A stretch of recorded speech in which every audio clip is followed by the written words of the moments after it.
Buenas tardes. Muchas gracias a todos y a todas por asistir.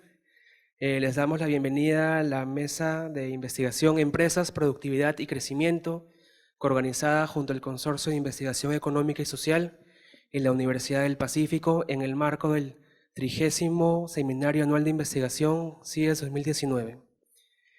Quien se encargará de la moderación de esta mesa de investigación es el profesor Pedro Mateu. El profesor es investigador del Centro de Investigaciones de la Universidad del Pacífico y asimismo es profesor contratado a tiempo completo del Departamento Académico de Economía de la misma universidad. Es PhD en Evaluación y Magíster en Estadística Aplicada, ambos por Western Michigan University de los Estados Unidos, y es también bachiller en Economía por la Universidad del Pacífico.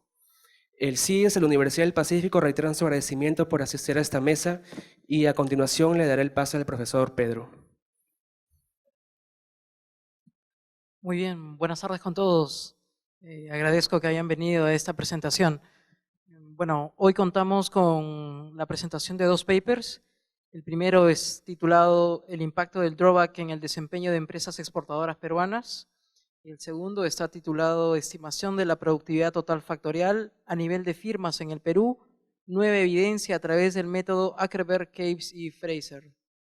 Bueno, el primero, si bien está escrito por Antonio Cusato, Jorge Chávez y Max Pérez, es Antonio quien va a representar en esta presentación. Antonio es profesor e investigador de la Universidad del Pacífico, tiene un doctorado en Economía de la Universidad de Rutgers en Estados Unidos y es licenciado también de Economía en la Universidad del Pacífico. En el caso del autor del segundo paper, que es César del Pozo, aquí a mi derecha, César es investigador del Centro Bartolomé de las Casas y docente en Economía de la Universidad San Antonio Abad del Cusco. Tiene un magíster en Economía por la Universidad de La Plata en Argentina y también es magíster en Gestión Social de la Pontificia Universidad Católica del Perú. Después de la presentación de ambos escritores, nos van a acompañar como comentaristas el profesor Nikita Céspedes, doctor también en Economía de la Universidad de Rochester y licenciado en Economía de la Pontificia Universidad Católica del Perú, y destaca entre sus publicaciones un reciente estudio sobre la productividad en el Perú. Y por la derecha nos acompañan el doctor Javier Torres, profesor e investigador de la Universidad del Pacífico, doctor en Economía de la Universidad de British Columbia, Canadá, y licenciado en Economía de la Pacífico también. Y finalmente la doctora Katy Rubiños, profesora e investigadora de la Universidad del Pacífico en el Departamento de Marketing y Negocios Internacionales, doctora y magíster en sostenibilidad de la Universidad Estatal de Arizona. Bien, entonces vamos a dar paso a Antonio para que haga la presentación y luego continuamos con César. Por favor, a ambos autores les pedimos que se constriñan lo mejor posible a los 15 minutos que tienen disponibles. Les estaré pasando unas cartillas para que vayan midiendo su tiempo. Muy bien. Bueno, la primera pregunta, ¿qué es el drawback? El drawback es simplemente un sistema que le permite a las empresas exportadoras que hayan utilizado insumos importados en su proceso de producción y que esos insumos hayan pagado aranceles, permite básicamente que el Estado le reembolse el dinero asociado a ese pago por aranceles, ¿no? La idea es que si tú vas a exportar un bien y tú estás usando un insumo importado que ha pagado un impuesto, la idea es que el exportador no cargue en el precio final el pago del arancel, digamos, sobre, si no, los productos peruanos perderían competitividad, ¿no? Entonces, esa es, digamos, la idea general del drawback, digamos, y este es un esquema que funciona en distintas partes del mundo, pero en el Perú, digamos, el mecanismo no es usual, digamos, ¿no? En el Perú, en el año 95, el esquema del drawback se diseñó de manera tal que el reembolso que te hacía el Estado no tenía necesariamente una relación uno a uno con el pago del arancel. Básicamente, históricamente, hasta el año 2009, te devolvían el 5% del valor exportado. Esto es completamente independiente si tú pagaste $1 en aranceles, $10, $100 o $100.000. ¿Está bien? Te devolvían el 5% del valor exportado. Entonces, bueno, a lo largo de los años, en los medios uno puede verificar que distintos ministros de Economía, distintos comentaristas han argumentado que el drawback de alguna manera constituye un subsidio porque no hay una relación necesariamente 1 a 1 entre lo que te devuelven y lo que pagas por arancel.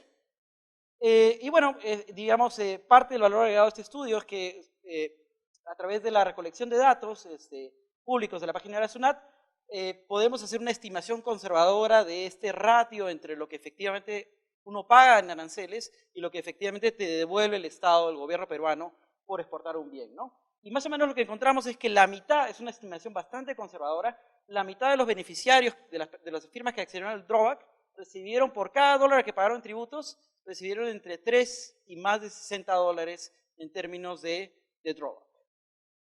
Esto es utilizando datos y una estimación súper conservadora.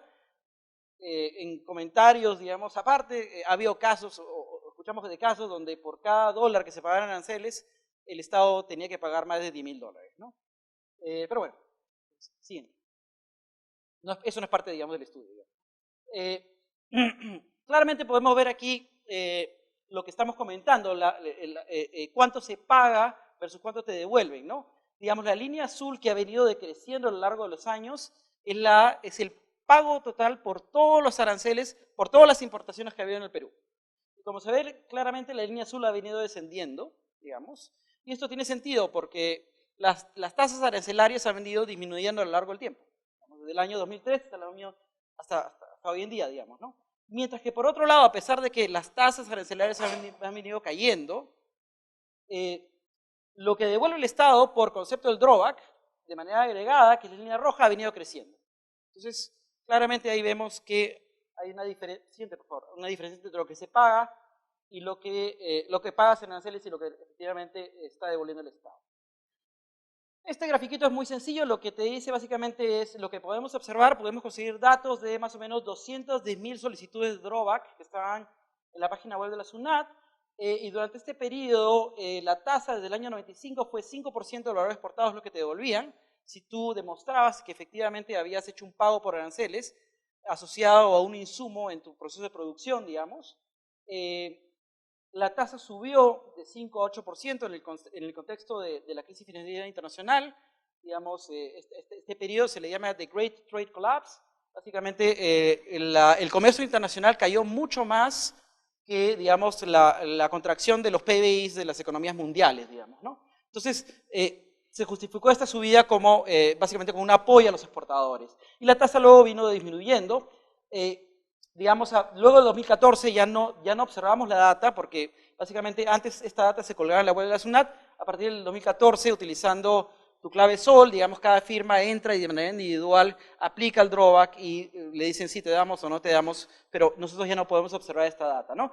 Y hubiera sido interesante que la SUNAT nos hubiera pasado estos datos, pero por un tema de secreto tributario, a pesar de que la SUNAT estaba financiando el estudio, ellos mismos me dijeron no les podemos dar estos datos, ¿no? Entonces, si hubiéramos tenido estos datos, idealmente hubiéramos podido ser más concluyentes en relación a lo que vamos a contar a continuación, digamos, ¿no? Pero bueno, esas son las limitaciones que enfrentamos. Siguiente, por favor. Sí. Ok, se colgó entonces. A ver, ¿dónde está? No metí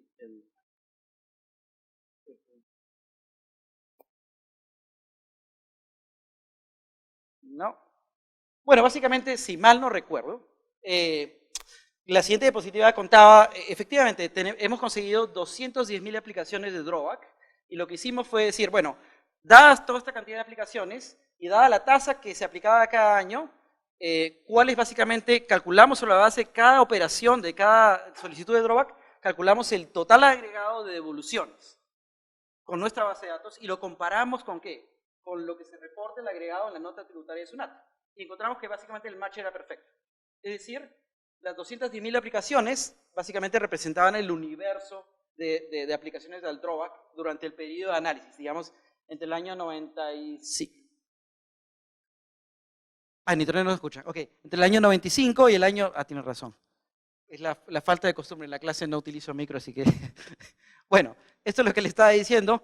La línea azul es la data que hemos construido nosotros a partir de todas las aplicaciones individuales por transacción, y la línea pespunteada naranja, digamos, es lo que reporta la SUNAT en la nota tributaria. Así que básicamente tenemos el universo de aplicaciones al DROAC hasta el año 2013, ¿no?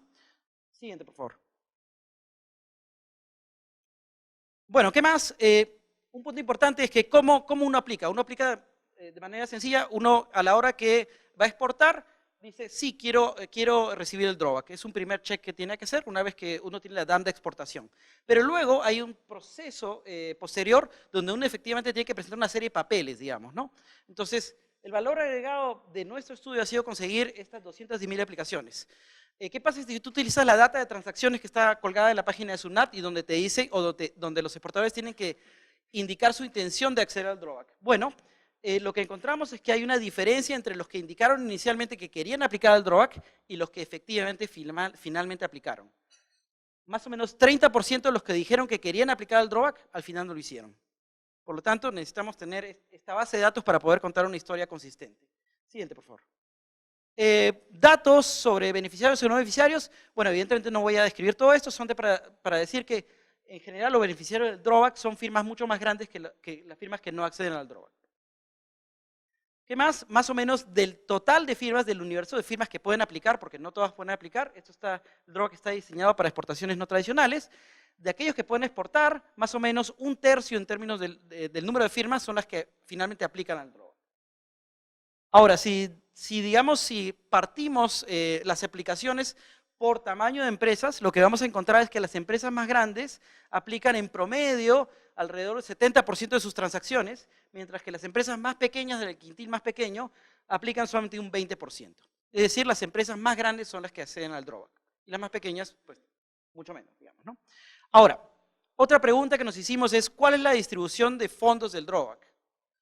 Entonces lo que hicimos fue, bueno, más o menos, alrededor de todos estos años, más o menos son 1.500 empresas las que accedieron al drawback. Y dijimos, bueno, de esas 1.500 empresas, cojamos las primeras 200. ¿Cuánto han recibido esas primeras 200? Más o menos entre el 70 y el 80% de todos los recursos del drawback. Es decir, básicamente los recursos del drawback benefician a las 200 firmas más grandes, digamos. De todas las que aplican, no estoy incluyendo las 5.000 más que finalmente no aplicaron, que eran en promedio mucho más pequeñas. ¿Bien? Siguiente. Ahora, la pregunta es, oye, ¿y por qué aplican? ¿Cuál es la justificación que dan para utilizar el drawback? Bueno, uno diría, bueno, utilizan el drawback porque están usando insumos tecnológicos que no se producen en el país, algo importante. Y la respuesta fue, bueno, no es así, digamos. Si uno rankea los principales 5 productos que se utilizan para justificar, o yo he pagado arancel utilizando este producto, que se utilizan para justificar o para solicitar el drawback, lo que uno va a encontrar básicamente es que básicamente son productos relacionados al empaque. Stickers, cajas de cartón, bolitas para llenar las cajas, pinturitas, cualquier cosa que paga aranceles puede ser utilizado para que te devuelvan el 5% o lo que sea el porcentaje del drawback, digamos, ¿no? Y evidentemente, si esto no está legislado, es evidente que las firmas van a tratar de minimizar, digamos, el costo de los insumos. Y esto es lo que les mencionaba al inicio, ¿no? Nosotros no tenemos el monto exacto de cuánto se pagó por drawback, ¿ok? Pero, digamos, lo que hicimos fue lo siguiente. Supongamos que yo exporto esta camisa, y esta camisa, no sé, tiene 5 botones. Entonces, yo tengo información de en qué embarque, de qué container, ¿ok? Vinieron estos 5 botones que me sirven a mí para justificar el drawback. ¿Está bien? Entonces, lo que yo tengo información no es de cuánto pagué por aranceles por los 5 botones, sino por el container entero de botones, ¿ok? Que pagaron aranceles. Entonces, lo que hicimos fue calcular el ratio entre lo que te devolvieron y el container entero de insumos que tú utilizaste para justificar la devolución del drawback. Y ese ratio lo que nos dice más o menos es que en una estimación súper conservadora, las firmas, la mitad de las firmas reciben entre 3 veces y más de 60 veces lo que han pagado en términos de aranceles. ¿Okay? Siguiente, por favor. Ahora, bueno, no quiero entrar en esta parte en los detalles, pero bueno, es un poco de la econometría. Hubo dos análisis en el trabajo. Hubo un primer análisis a nivel de firmas y lo que encontramos fue, siguiente por favor, fue relaciones que se podrían esperar, digamos. Las firmas que reciben drawback son las firmas que exportan más. Eso quiere decir que si tú recibiste drawback, ¿exportaste más debido a que recibiste drawback? La respuesta es no sabemos. Son un análisis a nivel de correlaciones, no sabemos si fue así o fue porque en realidad las empresas más grandes son las que tienen un staff de contabilidad más grande y que pueden, digamos, afrontar los costos de supervisión de la SUNAT. Porque evidentemente si pides que te devuelvan el 5% del valor exportado, la SUNAT te va a revisar, digamos, ¿no? Entonces, eso fue lo que encontramos. Siguiente, por favor. Otra cosa que nos llamó la atención es, oye, además de que las empresas son más grandes, son aquellas que recibieron drawback, las empresas que reciben drawback son aquellas que producen un menor número de productos. Digamos, todo esto a nivel de correlaciones. Siguiente, por favor. El siguiente, acá unas análisis de robustez, pero bueno, tratamos de hacer un análisis más fino, mirando no a nivel de firmas, sino tratando de hacer un análisis a nivel de la transacción. Quiero comparar transacciones, por ejemplo, a nivel de firma producto destino. Estamos hablando de la firma XXX, que exporta camisas y son ante Estados Unidos. Y quiero comparar con otra firma o con otra transacción, digamos, que también exportó camisas a Estados Unidos, pero que no recibió drawback. Esa era la intención de la comparación, digamos, ¿no? Y además de eso, lo que dijimos es, oye, lo que esperaríamos es que, bueno, dado que la tasa del drawback subió de 5 a 8% en el año 2009, lo que esperaríamos es que aquellas firmas que fueron beneficiadas con esa subida del drawback de 5 a 8%, tienen que responder de alguna manera a esta subida de la tasa del drawback, ¿no? Deberían de exportar más, deberían tener una menor probabilidad de dejar de exportar o algo, digamos, ¿no? Y lo que encontramos fue, siguiente, por favor.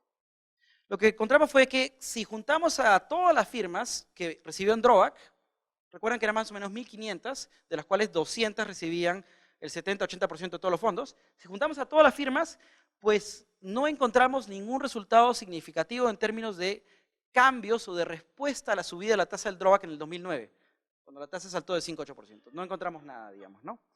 Siguiente, por favor. Pero sí encontramos algunos resultados para las firmas más grandes. ¿Sí? Entonces dijimos, bueno, aquí podría haber algo, hicimos una serie de ejercicios o de análisis de robustez y los resultados no fueron concluyentes. Dijimos, bueno, dado el análisis inicial que hemos hecho, no podemos ser concluyentes acerca de decir si el drawback beneficia o no a este tipo de firmas, ¿no?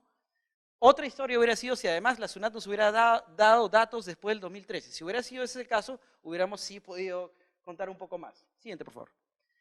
Bueno, voy a saltarme la análisis de robustez porque ya estoy con 1 minuto. Siguiente.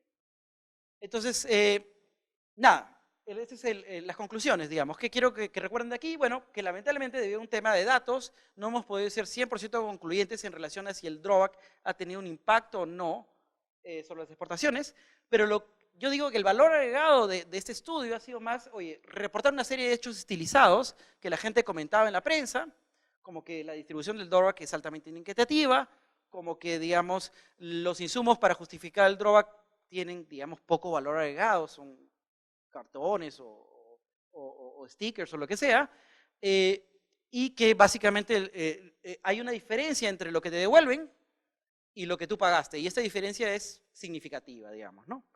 Esos son los, digamos, los principales, digamos, hallazgos del estudio. Eso es. Gracias.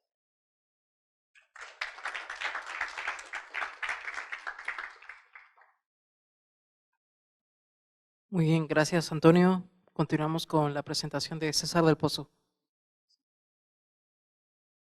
Buenas tardes. Les quería en primer término mencionar que este estudio ha sido financiado por el consorcio. Nos invitaron a presentar ahora y también ha sido desarrollado en colaboración con una colega mía, Esther Guzmán, de la Universidad Andina del Cusco. La siguiente, por favor. La siguiente. Quería empezar con comentar un poquito qué cosa es productividad y cómo los economistas tratamos de entender la productividad de una manera relativamente distinta y por qué también tratamos de medirla de manera un poco más, digamos, rigurosa, con técnicas estadísticas o econométricas, o con enfoques cuantitativos para tratar de, digamos, cuantificar y validar esta variable. Básicamente la productividad es una medición de cómo se emplean los factores de producción combinados para generar unidades de producción. En el caso concreto de empresas, que es lo que aborda este paper, es básicamente, o la definimos como la productividad total factorial.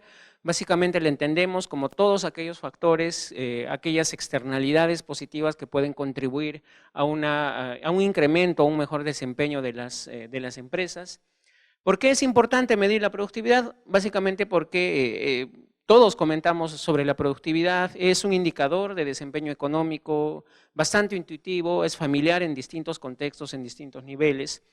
En el caso de las empresas, la productividad inclusive es un componente de medición de la rentabilidad empresarial. La siguiente, por favor. Pero acá vienen los problemas.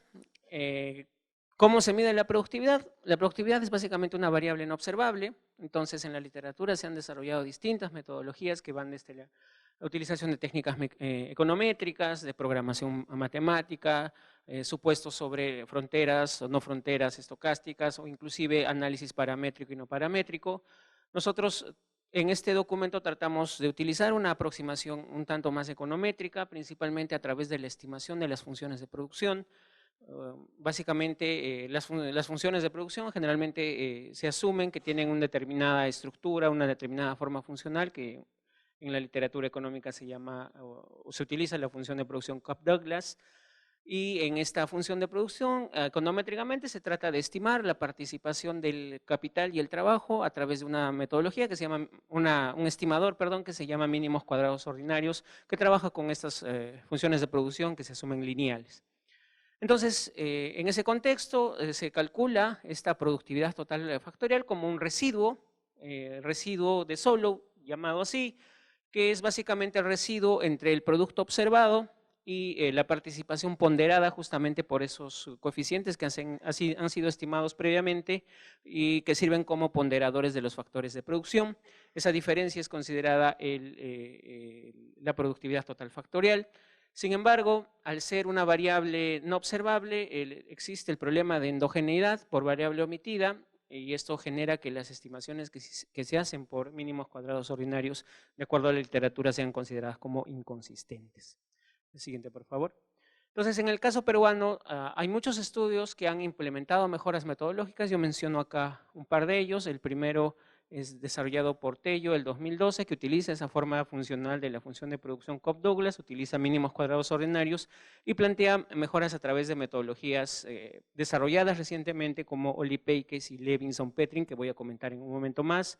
Está también el estudio de Céspedes y otros, justamente él está acá, la anterior por favor, que también analiza la Cobb-Douglas y utiliza distintas metodologías, entre ellas mínimos cuadrados ordinarios, paneles con efectos fijos, técnicas de paneles dinámicos a través de Arellano-Bond y Oli-Peikes, y obtienen esos resultados. Siguiente, por favor. Entonces, nosotros consideramos que hay todavía algunas mejoras metodológicas posibles, principalmente para abordar un problema en esta función de producción que se quiere estimar, que es el problema de la dependencia condicional, que no es otra cosa que una colinealidad que existe entre los factores de producción. En el proceso de toma de decisiones de las firmas para el proceso productivo, el factor trabajo y el factor insumos podrían estar determinados por las mismas variables, en particular por el capital y por la productividad. Entonces, la decisión entre la cantidad de trabajo empleada, la cantidad de insumos empleadas se toma de manera simultánea por parte de las empresas. Entonces, esto genera que en esta forma funcional, en este modelo lineal, las variables sean perfectamente colineales. Entonces, todos estos coeficientes asociados, principalmente a capital y trabajo en particular, el trabajo podrían estar incorrectamente identificados en las metodologías previas para el análisis, para la estimación de la participación de los factores de producción en la función de producción. La siguiente, por favor. Entonces, ¿cuál es el aporte de este estudio? Bueno, tratar de abordar de manera, digamos, empírica el problema de dependencia condicional para el caso peruano, utilizando una metodología desarrollada por Ackerberg, Capes y Fraser el 2015 y publicada en Econométrica. Estos autores básicamente lo que hacen es proponer una metodología que ofrecería algunas estimaciones un tanto más consistentes de todos esos parámetros relacionados con los factores de producción en la función de producción estimada. Entonces, voy a comentar un poquito más sobre esa metodología y los resultados de esa metodología en las siguientes diapositivas. Lo que esperamos con esta nueva estimación es simplemente aportar un poquito para ver si se estima de manera más consistente la función de producción, la participación de los factores productivos en la función de producción en este contexto de aproximación econométrica para medir la productividad, que de acuerdo con el desarrollo de estos autores, esa estimación sería más consistente a problemas de endogeneidad por variable omitida y de la dependencia condicional. Entonces, con esto ofrecer relativamente un cálculo un tanto más preciso de esta productividad total factorial a nivel de firmas. La siguiente, por favor. Entonces, junto con las metodologías anteriores, nosotros trabajamos con esas 3 metodologías que han sido las desarrolladas en años recientes. Hemos utilizado la metodología de Olli-Peikes de 1996, que fue publicado en Econométrica, la metodología desarrollada por Levinson-Petri en el año 2003, publicada en el Review of Economic Studies, y la Ackerberg, Caves y Fraser, publicada en 2015, relativamente reciente, publicada en Econométrica. ¿Qué en común tienen estas metodologías? Que utilizan el concepto de función de control, que es básicamente la idea de esto es modelar o controlar ese componente no observable que es la productividad utilizando determinantes observables, los factores de producción en un modelo, en una formulación de una función de control. En eso son similares estos 3 métodos. ¿En qué se diferencian? En los supuestos de especificación en cada uno de ellos de esa función de control. En Olli-Peikes asumen que la productividad está en función de la inversión del capital. Levinson-Petri critican ese supuesto considerando que la inversión podría estar truncada a 0 o que respondería solamente a shocks permanentes en la productividad. Entonces, ellos modelan la función de control, modelan la productividad en función de los insumos y el capital. Por su parte, Ackerberg y Fraser cuestionan nuevamente ambos modelos, sugiriendo que al ser perfectamente colineales los factores productivos, la función de control, la productividad debería estar en función no solo de los insumos del capital, sino también del trabajo, y también hacen una modificación en el estimador que utilizan para estimar justamente esos parámetros. Eso les comentaré en la parte de resultados. El siguiente, por favor. Entonces, para hacer la aplicación de estas metodologías, ¿qué datos utilizamos? Decidimos utilizar la encuesta económica anual, que es del Instituto Nacional de Estadística e Informática, que es una muestra representativa cuya población de referencia, mejor dicho, es el padrón de empresas registradas en la SUNAT. Entonces son empresas que podríamos considerar como formales. Nosotros tratamos de, en esta encuesta económica anual, construir un panel entre los años 2014, 2015 y 2016. Es un panel balanceado. Los métodos que les comenté funcionan solamente en paneles de larga data. Nosotros tratamos de construir un panel 3 años. Eso fue lo que logramos hacer con esta base de datos. Conseguimos una muestra de firmas que reportan ventas anuales superiores a 170 unidades impositivas tributarias de distintos sectores productivos. Básicamente, por esta restricción de la data, estamos trabajando eminentemente con empresas medianas y grandes. Entonces, los resultados que vamos a obtener se aplican a este subgrupo de empresas. ¿Cuáles son los sectores económicos al cual pertenece nuestra muestra? Básicamente, principalmente a comercio, a manufactura, a transportes y a servicios, en un total de un poco más de 1.190 firmas que tienen información completa estos 3 años. La siguiente, por favor. ¿Qué variables hemos utilizado? Para aproximar la producción, hemos utilizado como la suma de la producción total del ejercicio, sumado al margen comercial, resultado como valor monetario en el estado de resultados por naturaleza, que se reporta en la encuesta económica anual. El proxy de trabajo ha sido gastos de personal, directores, gerentes, como un valor monetario, que también está reportado en el estado de resultados por naturaleza. El capital ha sido aproximado como el total del activo, como la suma del activo corriente más el activo no corriente neto de depreciación. Los insumos han sido utilizados como la suma de compras de materias primas, auxiliares, suministros, repuestos, envases y otros costos vinculados a las compras. Esto también en el reporte de la encuesta en el estado de resultados por naturaleza. Hay una variable adicional que es la inversión, que utilizamos como la inversión en equipo, en inmobiliario y en inmuebles también. La siguiente, por favor. Entonces, pasamos a la parte de resultados, la función de producción. Asumimos una Leontief para empezar, digamos, para contrastarla después con Koch-Douglas, de acuerdo a la propuesta de Ackerberg, Case y Fraisse. Ellos utilizan en ese paper una forma funcional de este tipo.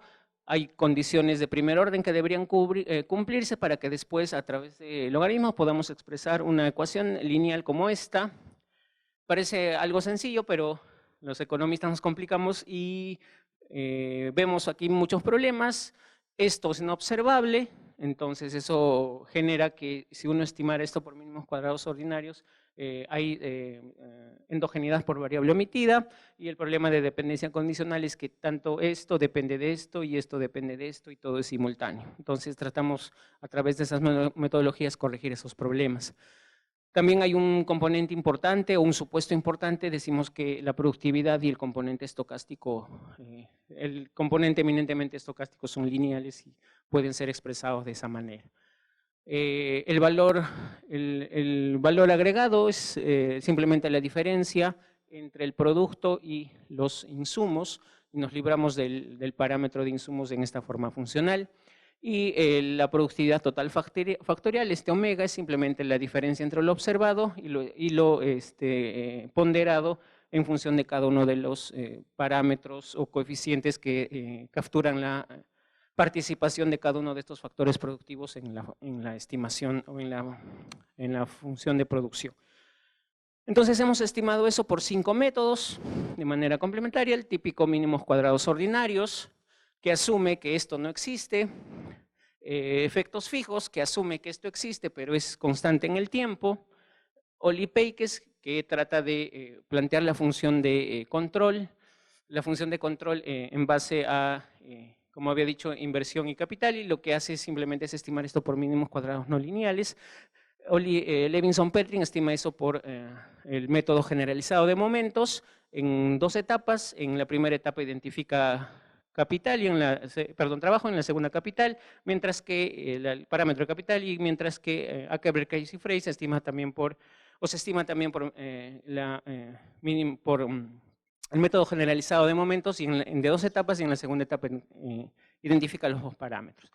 ¿Qué encontramos? Para resumir, básicamente que teóricamente hay un sesgo de sobreestimación en mínimos cuadrados ordinarios que lo tratamos de capturar de mejor manera con Ackerberg, Case y Fraisse, lo que sugiere estos resultados que el modelo que nosotros aplicamos podría dar cuenta, creemos que de mejor manera, con los sesgos generados por los problemas de endogeneidad y independencia condicional, principalmente en el factor trabajo.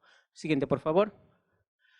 Tratamos de hacer eso con Koch-Douglas, como lo sugieren los estudios previos, y el principal resultado es que la estimación de la participación de todos los factores de producción es sensible a la forma funcional. Entonces es muy relevante mencionar bajo qué tipo de forma funcional se estima la función de producción. Con el caso de Koch-Douglas, el problema de variable emitida es relevante tanto en mínimos cuadrados como en efectos fijos. Creemos también que el problema de dependencia condicional generaría sobreestimación en el caso del parámetro de capital, tanto en Oli-Peikes como en Levinson-Perrin, subestimación de la participación del trabajo en estos 2 métodos, y que Ackerberg, Case y Fraisse parecería ser la mejor aproximación. La siguiente, por favor. Hemos estimado los resultados por los distintos métodos. Lo que vemos es que mínimos cuadrados, efectos fijos y Oli-Peikes mostrarían una relativa subestimación de la productividad total factorial. Levinson-Perrin muestra una mayor heterogeneidad, y esta sería la estimación por Ackerberg, Case y Fraisse, que debería corregir los problemas que los otros estimadores están sugiriendo. La siguiente, por favor. Utilizando la estimación de Ackerberg, Case y Fraisse de la productividad, lo que encontramos es que estos son los quintiles del tamaño de las empresas. Encontramos que tanto las empresas del primer quintil como la del quinto quintil muestran una productividad más heterogénea, con sesgo hacia abajo entre las más pequeñas, con sesgo hacia arriba en las más grandes. La siguiente, por favor.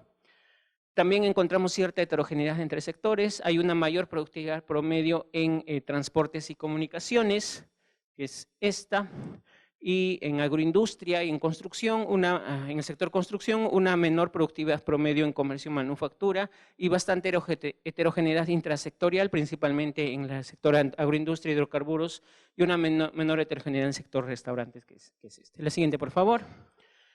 Entonces, para finalizar, ya que se me cumplió el tiempo, si me permiten un par de diapositivas, básicamente encontramos que este método que sugerimos daría cuenta de sesgos generados por estos problemas de endogeneidad y dependencia condicional que he tratado de comentarles. Básicamente las empresas con mayor volumen de producción serían relativamente más productivas, empresas más pequeñas, hay heterogeneidad de la productividad, sesgada hacia abajo en el caso de empresas pequeñas y sesgada hacia arriba en el caso de empresas grandes, como eran en los gráficos que les mostraba. Y hay una elevada heterogeneidad de la productividad en sectores y dentro de cada uno de los sectores. La siguiente, para finalizar, hay evidencia, dada esta metodología y los datos que utilizamos, de algunos potenciales brechas de productividad entre firmas, principalmente entre firmas grandes, entre firmas pequeñas y entre sectores. Creemos que podemos identificar sectores económicos con menores niveles de productividad, donde podría haber énfasis en algún tipo de programa para mejorar esos niveles, y básicamente recomendamos de alguna manera incrementar la productividad en empresas más pequeñas y que en particular pertenecen a los sectores de comercio y manufactura. Muchas gracias.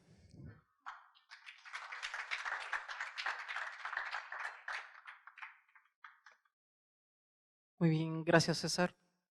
Bueno, vamos a pasar unas hojitas para que vayan poniendo sus preguntas. Por favor, señalen para qué expositor va a ser preguntado. Y mientras tanto, recuerden que al finalizar la sesión, por favor, no se olviden de llenar la encuesta sobre la sesión. Bueno, ahora sí, comenzamos con la ronda de comentarios y vamos a darle paso al profesor Céspedes. Muchísimas gracias.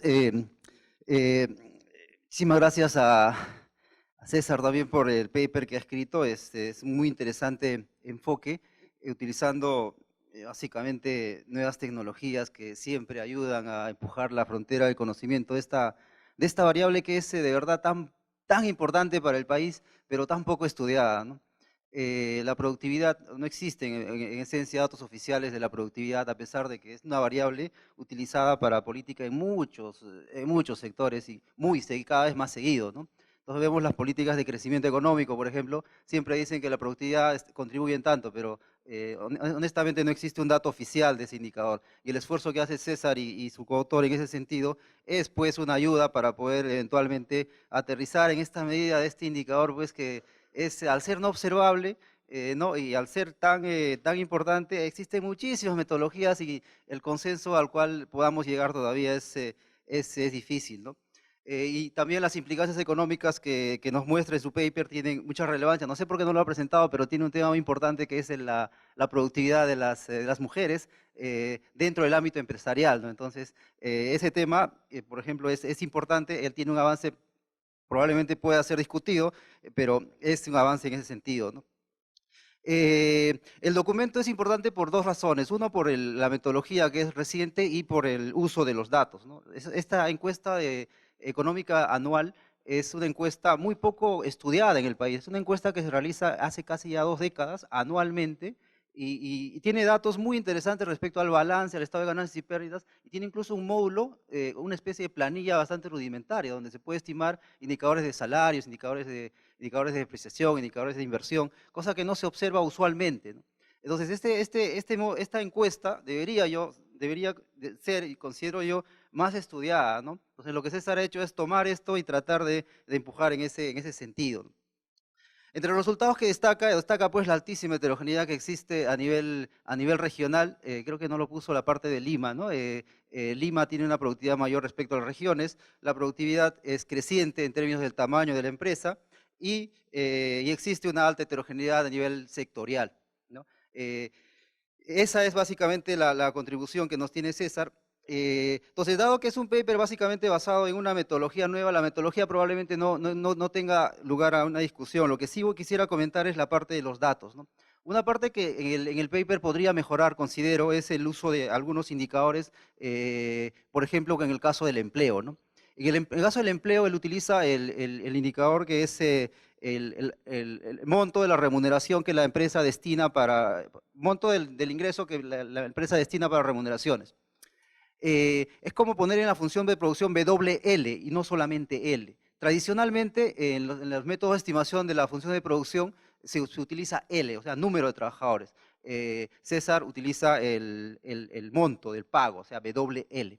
En ese sentido, podría estar sacando de lo que esa variable que antes estaba en la productividad y poniendo al empleo, podría estar de alguna manera subestimando la productividad, ¿no? Entonces, podría quizá tener una especie de análisis de sensibilidad para ver qué tanta es la subestimación que está haciendo al utilizar este indicador de L en lugar de, este indicador de empleo, ¿no? Que es una especie de monto, ¿no? Tampoco puso a discusión un tema muy importante que está en la EA, es la estimación del valor agregado. Esta encuesta está diseñada para estimar PBI, entonces está muy estructurada para estimar valor agregado. Entonces tiene un indicador de costo de ventas y un indicador de producción muy útil. Él utiliza indirectamente esos indicadores, pero no los menciona, que es importante también de alguna manera mencionarlos, ¿no? En la muestra que él tiene una muestra panel, pero yo creo que los métodos aguantan un panel incompleto. Entonces, podría quizá incrementar un poco la muestra. Yo honestamente he hecho un esfuerzo de consolidar la CEA desde el 2001 hasta el 2018, hasta la última, y tienes unos paneles de 3, 4 años muy diversos y muy rica que se puede explotar, ¿no? Y no solamente de empresas grandes, que es lo que utiliza César, sino podrías introducir empresas que son medianas. César utiliza básicamente empresas que tienen más de 170 UITs de ventas, ¿no? Pero y son empresas básicamente grandes, ¿no?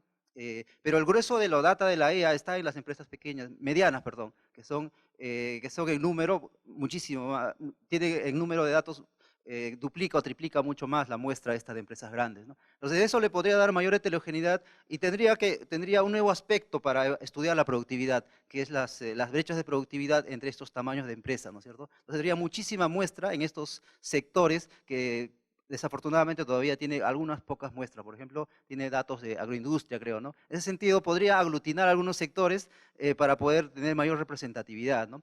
Y quizá por eso las brechas de productividad que él estima por sectores todavía tiene un overlapping bastante fuerte en términos de los intervalos de confianza que hace que la conclusión sobre la dominancia de la productividad de determinado sector es mayor respecto a las otras, ¿no? Entonces, esa podría ser una limitación, pero bien podría, yo creo solucionarse haciendo este esfuerzo de aglutinar más información y de tener muchas más encuestas, ¿no? Más empresas. Se puede hacer porque, y yo lo he hecho, no me he demorado casi un mes en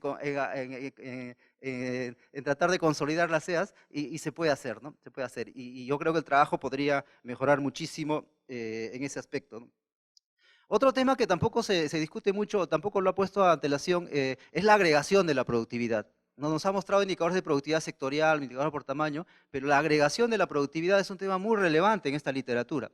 Para agregar la productividad no es como agregar personas, necesitas tú, dado que es un indicador de eficiencia, necesitas considerar una especie de ponderador, ¿no? La literatura básicamente va hacia ese lado. Calculas la productividad en términos de logaritmos y para agregar necesitas un indicador de una ponderación.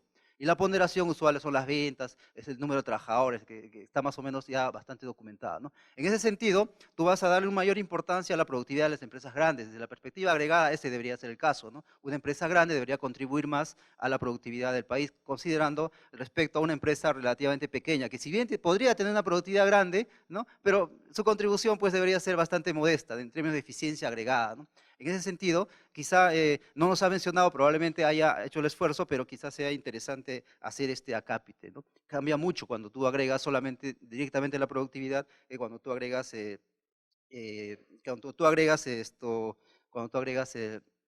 haciendo la ponderación. Entonces, dicho eso, el estudio tiene como le decía, esto es un esfuerzo muy importante en términos de estimar este indicador no observable. Yo creo que se debería financiar muchos más estudios en este aspecto y de alguna manera felicito al CIES por haber elegido este tipo de proyectos para tratar de concientizar pues la necesidad de que en el Perú necesitamos nosotros indicadores de productividad oficiales, ¿no? Indicadores sobre los cuales nosotros podamos movernos y tomar decisiones de política en base al mismo indicador. como está ahora, como les decía, cada uno tiene un indicador de productividad y las decisiones no son siempre consensuadas, ¿no? Entonces, muchas gracias por el paper y bueno, felicidades por él. Muchas gracias, Pedro, y buenas noches con todos. Muchísimas gracias por la invitación. Yo voy a hacer el comentario al paper que presentó Antonio, el impacto del drawback en el desempeño exportador. Y bueno, es un tema de bastante relevancia, especialmente por el contexto internacional en el que nos venimos, en el que enfrentamos, en el que estamos en una guerra comercial y no sabemos cómo va a impactar eso al comercio internacional y especialmente a Perú. Y aparte porque el estudio trata de un sector que es bastante promovido a nivel nacional, porque es el sector de exportaciones no tradicionales, que es el que genera empleo formal, el que genera más descentralización, ¿no? Mayor cantidad de empleos, etcétera, etcétera, etcétera. Y la relevancia, yo creo que una de las grandes contribuciones del estudio es que pone en evidencia algo que ya estaba generalmente en sospecha, ¿no? Y es que el drawback en realidad termina siendo un subsidio.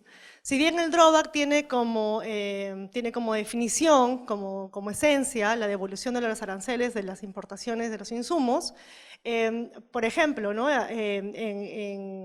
Como el MEF ha venido reduciendo los aranceles a través del tiempo como política de integración comercial, o de, mejor dicho, de apertura comercial, hubo una época en la que los aranceles se redujeron, la mayoría de casi todos los insumos de los exportadores, y muchos de los exportadores saltaron, ¿no? Dijeron, no reduzcan esos aranceles a mis insumos, porque si no, no voy a poder tener acceso al drawback. Entonces, es una muestra de cómo es que ya se sospechaba que esto, en realidad, el drawback vendría siendo un subsidio.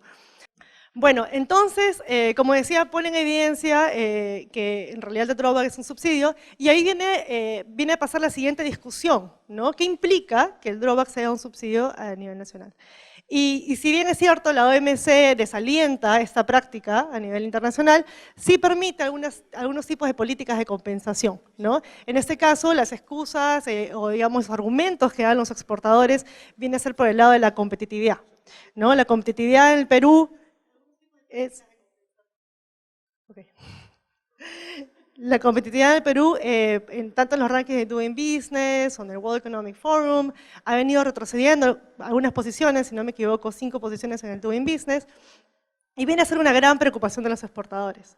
Ahora, el estudio de Antonio también revela cómo es que son las grandes empresas las que se benefician más de este tipo de políticas. Entonces, habría que ver que si realmente es una preocupación que la competitividad es la que afecta al desempeño exportador, habría que ver si es que de repente podríamos utilizar una mejor política comercial para que no se beneficien necesariamente las empresas más grandes, sino que de repente se beneficien más a las empresas que más lo necesitan, ¿no?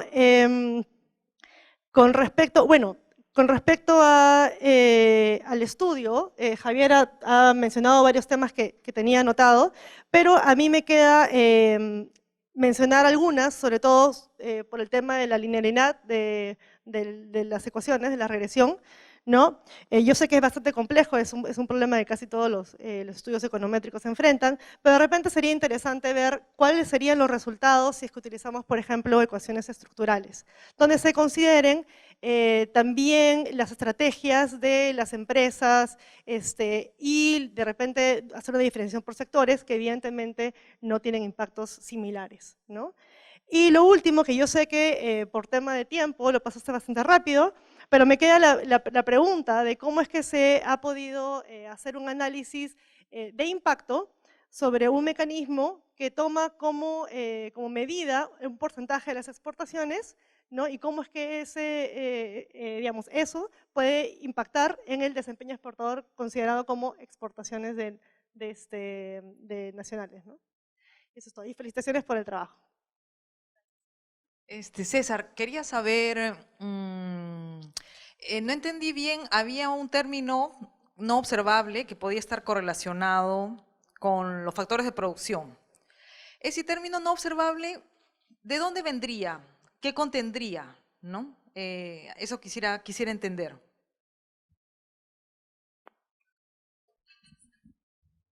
Muy bien, entonces, a ver, para las dos primeras preguntas, veamos, César.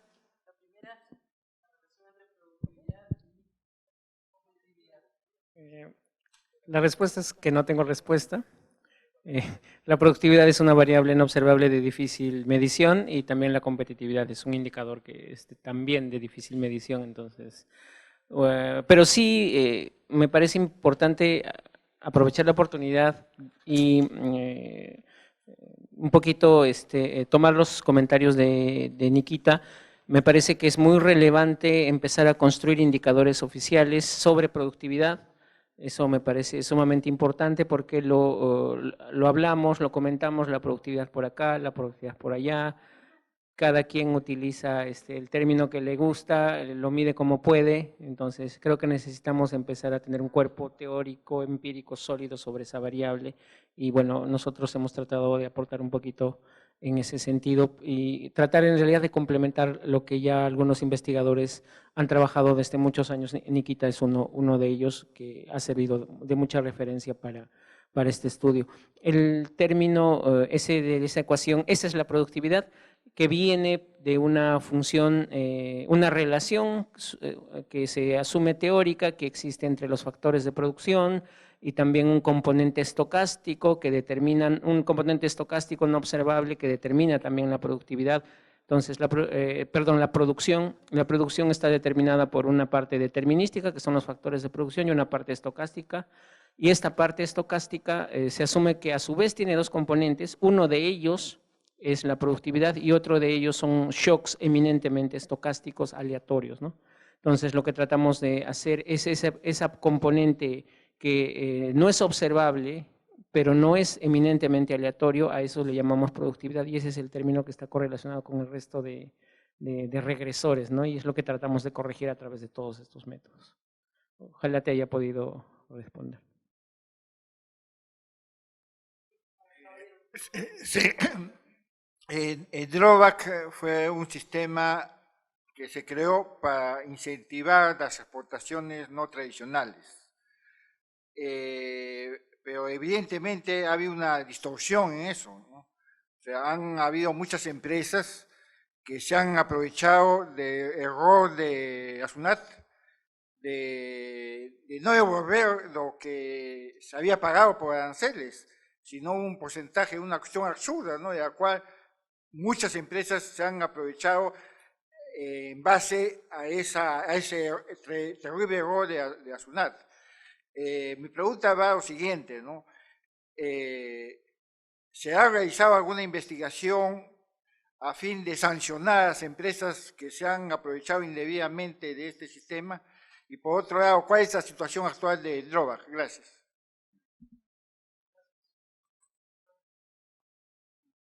Sí, ¿qué tal? A ver, para responder la pregunta, sí, en realidad tratamos de acceder a información sobre fiscalizaciones de la SUNAT, pero la misma SUNAT no nos quiso dar la data. Dieron ejemplos de casos donde has exportado piedras y te han devuelto drawback por exportar piedras, o evidentemente piedras sobrevaloradas. ¿Ha habido casos de abuso? Sí. El drawback es altamente indicativo, sí. Beneficia a las más grandes, sí. Pero como yo estuve en mayo en Estados Unidos en una conferencia de trade, en una de las más grandes que hay en Estados Unidos, y los mismos profesores de la universidad me dijeron, oye, pero sí, precisamente es altamente indicativo, ¿no? Pero estás beneficiando a las empresas más grandes que potencialmente pueden ser las que generen mayor impacto. Así que de por sí ellos no tendrían por qué ser necesariamente malo, digamos, ¿no? Entonces, a priori, a pesar de que reportamos esos facts, no estamos tratando de dar un juicio de valor en relación a eso, ¿no? Ahora, si tú prefieres subsidiar a las empresas más grandes o directamente subsidiar, digamos, a las personas más pobres del país, eso ya es una opción de política que las autoridades tienen que decidir, ¿no? Nosotros, en base a este estudio, no vamos a emitir comentarios acerca de eso, ¿no? Cada uno tiene su propia opinión y la mía, bueno, pues me la guarda para mí, pero bueno, pero el punto es que eso por un lado. Por otro lado, parte de los comentarios de Katy, ahora también voy a ver lo de Javier, es el drawback está así, está en 3% y claro, con justamente lo que mencionaba Katy, en el contexto de la guerra comercial, pues han pedido subirlo a 4, ¿no? Y siempre van a haber solicitudes para subir la tasa, es natural, digamos, ¿no? no me sorprende, no me sorprende que los empresarios pidan subir la tasa, ¿no? Al final les va a beneficiar más, digamos, ¿no? ¿Qué más? El drawback es un subsidio. Bueno, nosotros somos muy cuidadosos en términos del estudio. No hemos mencionado la palabra de subsidio por ninguna parte, porque el Perú puede ser potencialmente sancionado en la OMS por esto. Los subsidios a la exportación en general están, de manera general, ligados al desempeño exportador, están prohibidos, excepto para países subdesarrollados. No sé, países africanos, el Perú ya es un país de ingresos medios altos, entonces teóricamente no deberíamos de tener subsidios de la exportación. Pero bueno, también es cierto que los exportadores ven el drawback como una compensación por un tema de baja competitividad del país, de altos sobrecostos o como lo quieras llamar, ¿no? ¿Qué más? El tema de las no linealidades, sí, efectivamente es un primer approach que hicimos.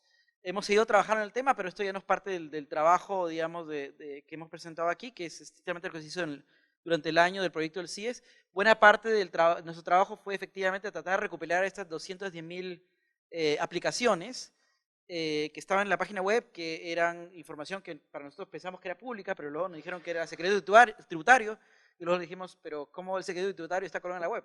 Y ahí nadie dijo nada, pero bueno.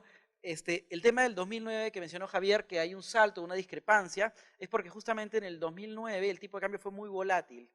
Entonces, en realidad nosotros no utilizamos el tipo de cambio para, digamos, para las estimaciones, digamos, utilizamos exportaciones en dólares contra una dummy, si aplicaste o no y recibiste drawback o no, pero sí a la hora que agregamos, efectivamente en un par de años, la discrepancia crece porque tenemos que la nota tributaria reporta las devoluciones del drawback en soles.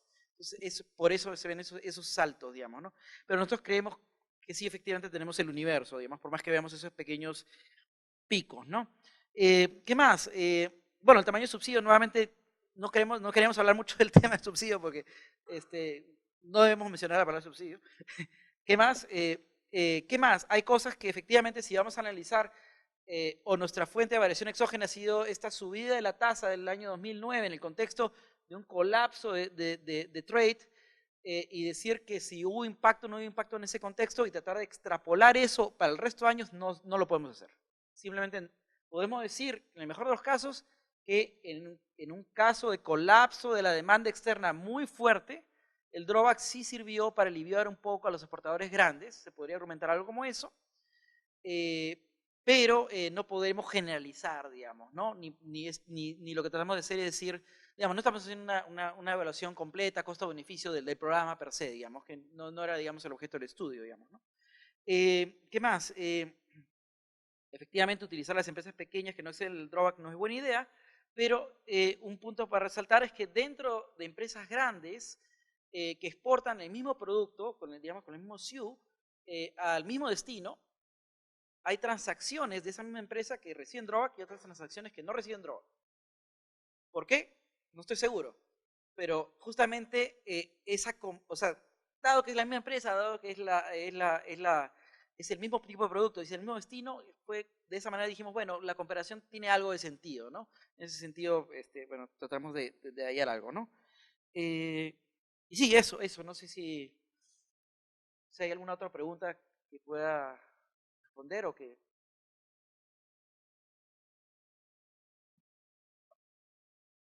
¿Alguna otra pregunta de parte del público? ¿No? Bueno. Muy bien. Entonces, bueno, simplemente me gustaría acotar dos cosas importantes. Desde mi punto de vista, me ha gustado lo que dijo César sobre desarrollar la teoría detrás de la productividad. Creo que con el objetivo de reducir el relativismo de las definiciones y lo que tú crees y lo que él cree, mejor fundamentarlo. Y lo segundo es que si bien los hallazgos de Antonio no son concluyentes, bueno, es un primer paso a la evidencia. Recuerden siempre que no rechazar una hipótesis no implica que la hipótesis sea falsa o verdadera y del otro lado lo mismo. Bien, bueno, muchas gracias. Les agradezco a todos por haber venido y tienen un coffee break para degustar, compartir y tomar. Y no se olviden nuevamente por tercera vez de llenar las encuestas de la sesión.